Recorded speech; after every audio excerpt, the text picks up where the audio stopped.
Ayan yung mga idol, oh. Gagamitin natin scrap lang. Ito lang yung binili natin. Ito yung gagawin natin. Ito, dalawang lamesa. DIY natin. Gamit ang isang haba ng tubular. 1x1.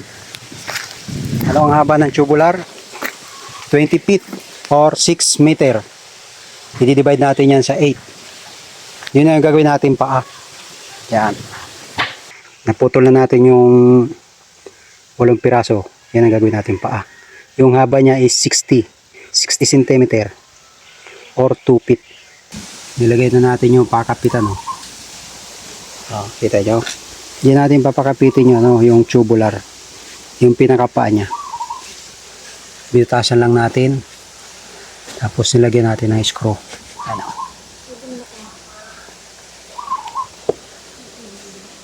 Para dito natin papakapit yung paa niya. Dito natin i-welding. Ah, tingnan nyo. Ito, scrap lang yung ginamit natin. Scrap, may scrap lang. Yan. Puputulin na lang natin yan. Yung mga excess na ito, puputulin na lang natin ng grinder yan dyan. Tapos na. Yun lang kasimple kapag marunong kayo mag-welding at marunong na kayo sa grinder. Makakagawa na rin yan. May scrap lang. May patayuin natin ito yung natin.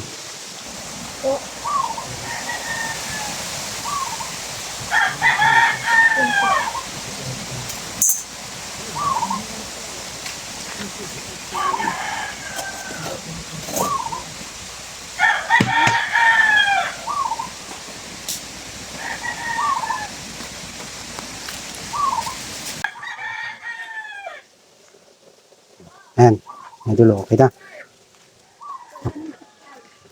Pwede yan, DIY lang yung mga idol. Oh.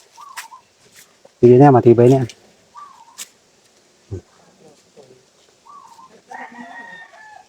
Pwede yan, tagayan mga idol.